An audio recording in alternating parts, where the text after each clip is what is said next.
Udaba Saba Rabakoria. Uria Mana Hatura Jagar. Oh, hallelujah. Kevin Nara, Kevin. Oh, Pratachata Rabba Saba Rabakoria. Osmana, Vortana, Volcano, Dahamartikata, Dahamartikata. Yes, Osmani, Osmani, Osmani, Armana. Adam, Asakura, Ashakara, Viva Vasha, Urakara, Andaravena, Vishadana, Udavanada. Indara the Bob of Spirit. Udaramanagadagaragadana Vodirividicataga, Atagadagalagadagadagana Vodirividicataga, Utagalagadagaragadana, Hatagadagalagadaga, Hatagadares, Tineragal Gavaragadaga, Suda, Retamasialagadagadaga, Atabalagadagadagana, Vodirividicatagadagana, Adirigadagadagana, Vodirividicatagadagana, Vodirividicataga, Utaga, Atagasi, Rada, Retana, Sambalavardana, Vandalavachavandalavathi, Kalmandalavangela, Vandalavandi, Kanmaragati, Kudavarachi, Taragaratam, Vandavarachavarandalavartana, Vandalavati, Kudavarandala, Rujamanandala, Vandalavachavandalavartana, Vanjavalandalavandalavachavandalavari, Kanmaragata. പെന്തക്കോസിലുള്ള എല്ലാ സഹോദരി സഹോദരന്മാർക്കും പുതിയൊരു വീഡിയോയിലേക്ക് സ്വാഗതം. ഞാൻ ഇങ്ങനെ പറയാനുള്ള ഒരു പ്രധാനപ്പെട്ട കാരണം പെന്തക്കോസുകാരല്ലാത്ത ആളുകൾ ഈ ഒരു വീഡിയോ കാണരുത് എന്നല്ല, അന്യഭാഷ പറയുന്ന ആളുകളും അതുപോലെ തന്നെ അന്യഭാഷ വരം ആഗ്രഹിച്ചിരിക്കുന്ന ആളുകളും ഈ ഒരു വീഡിയോ തീർച്ചയായിട്ടും കാണണം. അതായത് ബൈബിൾ എന്താണ് അന്യഭാഷയെക്കുറിച്ച് കൃത്യമായ രീതിയിൽ പറയുന്നത്, അത് റെഫറൻസ് സഹിതം നമ്മൾ ഇന്ന് ഈ വീഡിയോയിൽ ചർച്ച ചെയ്യുന്നുണ്ട്.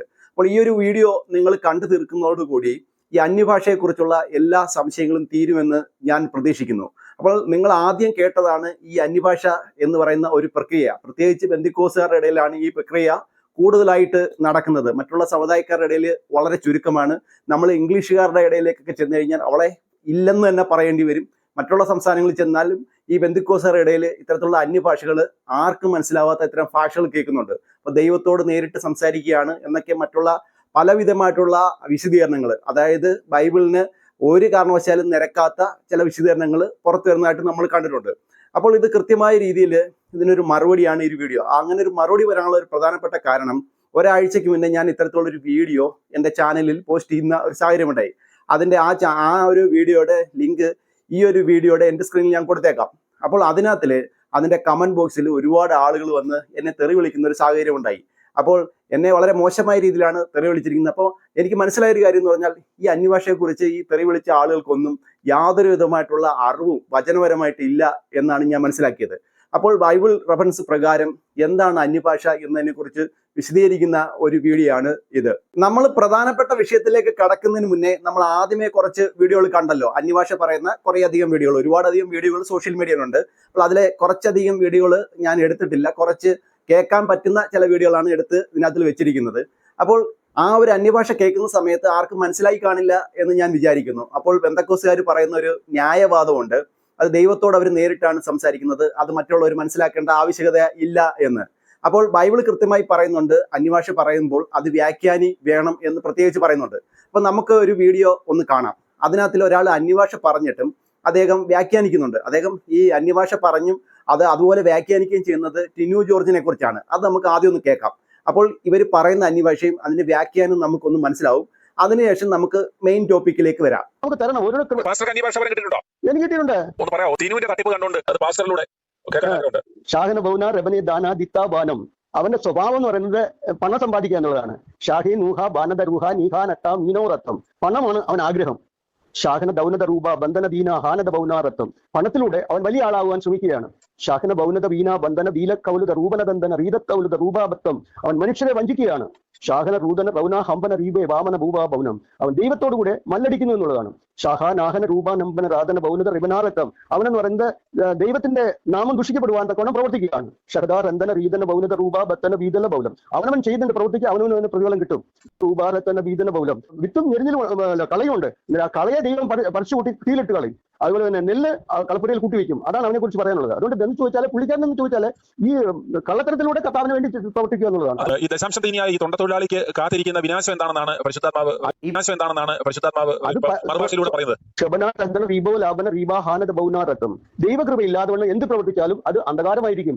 ഷഹറാർ എന്താണ് റീതന ബൗനത റുബലാർ രത്തല ബത്ത ചൗലാറത്തണം. അവന്റെ ജീവിതത്തിൽ അവൻ അവസാനം അവൻ അനുഭവിക്കും അതിന്റെ. ഷഹദൂർ റാദന ബൗലത റത്തന വീത കബുലത റൂബലറാദം. അവനെന്ന് പറഞ്ഞ പരിശുദ്ധാത്മാവിനെ ദുഃഖിപ്പിക്കുകയാണ്. ഷാഹദ ബൗലത റൂബ ഹംന ദബനത്താവല ബൗലത റത്തം. പരിശുദ്ധാത്മാവിനെ ദുഃഖിപ്പിക്കുന്ന അവന് അതിന്റെ നാളിൽ ന്യായവിധിയിൽ നിൽക്കേണ്ടി വരും. ഇത്രയേ ഉള്ളൂ. അപ്പോൾ നമ്മൾ ബെന്തക്കോസ്തരുടെ ഇടയിൽ വ്യാപകമായിട്ട് പറയുന്ന ഈ അന്യഭാഷയുടെ വീഡിയോയും കണ്ടു. അതുപോലെ തന്നെ ഒരാൾ അന്യഭാഷ പറഞ്ഞുകൊണ്ട് തന്നെ അത് വ്യാഖ്യാനിക്കുന്ന വീഡിയോയും കണ്ടു.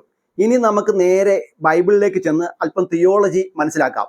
ഈ അന്യഭാഷയെക്കുറിച്ചുള്ള തിയോളജിയാണ് നമ്മൾ മനസ്സിലാക്കാൻ പോകുന്നത്. ബൈബിളിൽ എന്താണ് ഈ അന്യഭാഷയെക്കുറിച്ച് പറഞ്ഞിരിക്കുന്നത്?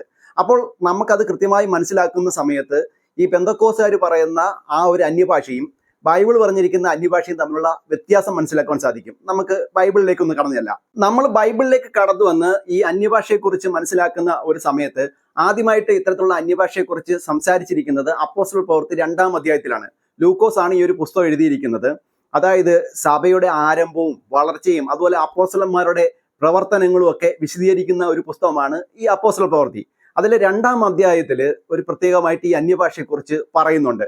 അപ്പോൾ അതിനൊരു സാഹചര്യമുണ്ട്. ആ സാഹചര്യം ഞാൻ ചെറുതായിട്ടൊന്ന് പറയാം. നമ്മൾ പുതിയ നിയമത്തിലെ സുവിശേഷങ്ങൾ പരിശോധിക്കുന്ന സമയത്ത് ക്രിസ്തുവിന്റെ ജനനം, പ്രവർത്തനം, അതുപോലെ തന്നെ ക്രൂശ് മരണം, അതുപോലെ തന്നെ ഉയർത്തെഴുന്നേൽപ്പ്, സ്വർഗാരോഹണം എന്നിവ നമുക്ക് അവിടെ മനസ്സിലാക്കാൻ കഴിയും.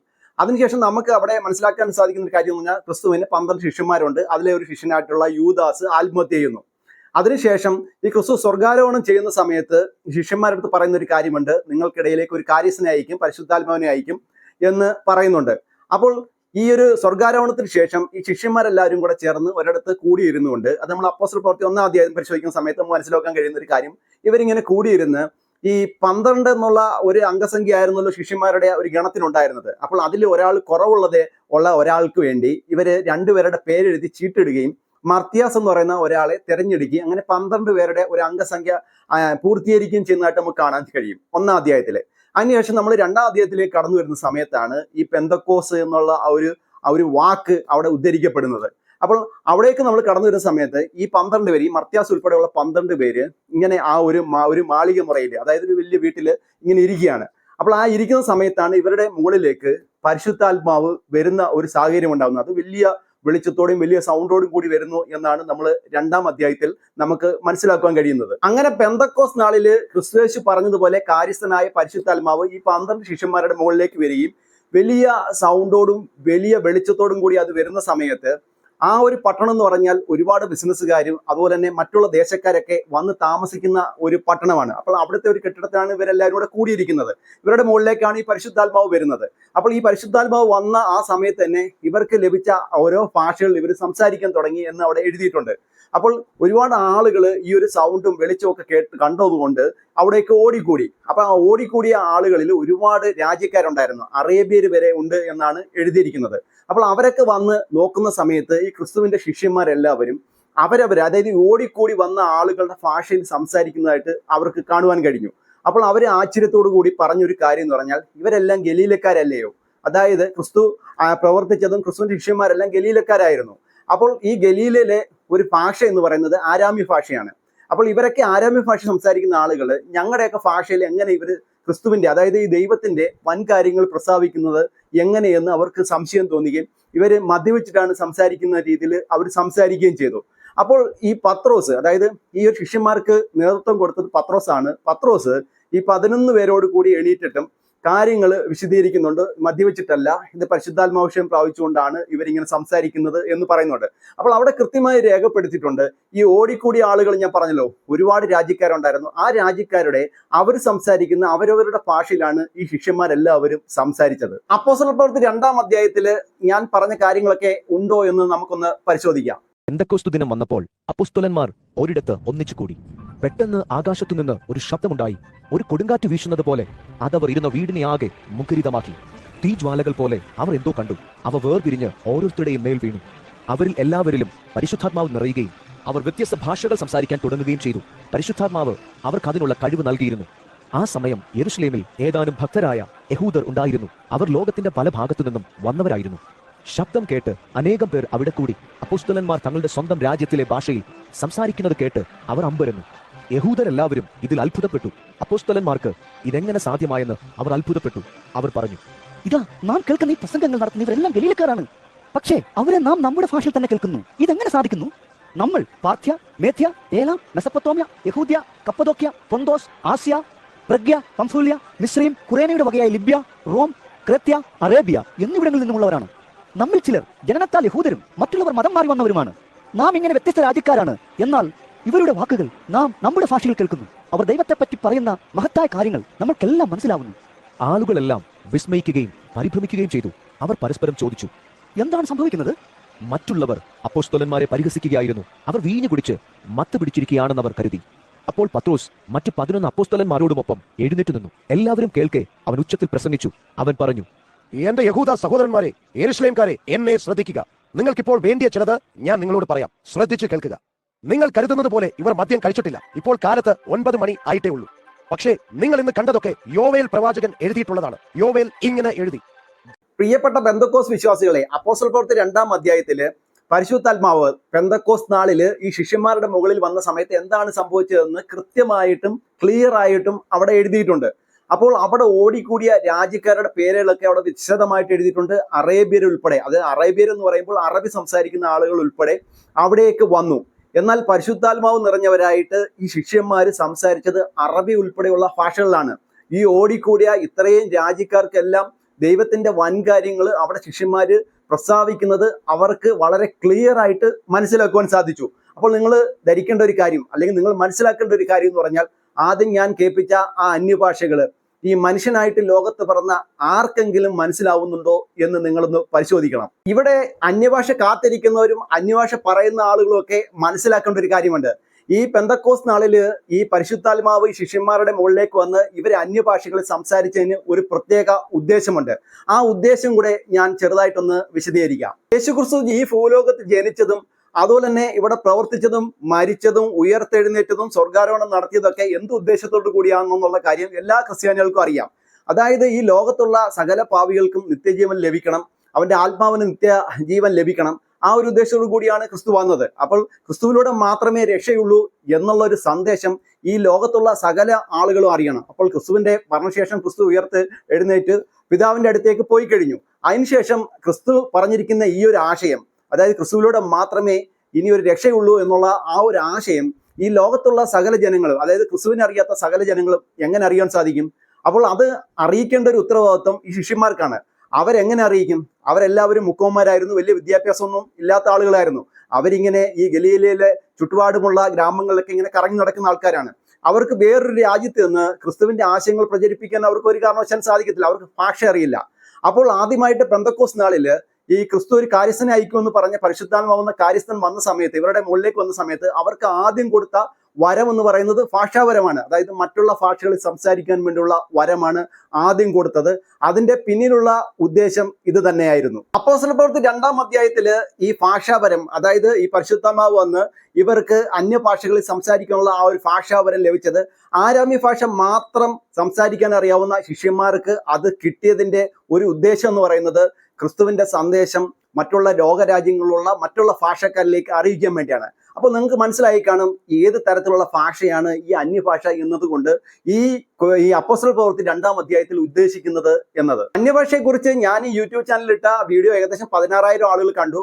അതിനകത്ത് വന്ന ഒട്ടുമിക്കൽ കമന്റുകൾ നെഗറ്റീവ് കമന്റുകളായിരുന്നു. അതിനകത്ത് കൂടുതൽ ആളുകൾ നെഗറ്റീവ് കമന്റ് എഴുതുന്നതിന്റെ കൂടെ ഈ കൊരിന്തി ലേഖനത്തെ ഉദ്ധരിച്ചുകൊണ്ടാണ് ഈ അന്യഭാഷയെക്കുറിച്ച് സംസാരിച്ചിരിക്കുന്നത്. ആരും പെന്തക്കോസ് നാളിൽ നടന്നിട്ടുള്ള ഈ ഒരു അന്യഭാഷയെക്കുറിച്ച് പറയുന്നില്ല എന്നുള്ളത് വളരെ എനിക്ക് അത്ഭുതം തോന്നിയ ഒരു കാര്യമാണ്. അപ്പൊ കൃത്യമായ രീതിയിൽ ബൈബിൾ അന്യഭാഷയെക്കുറിച്ച് പറയുന്നുണ്ട്. അതായത് ലിപിയുള്ള ഭാഷ തന്നെയാണ് അന്യഭാഷ.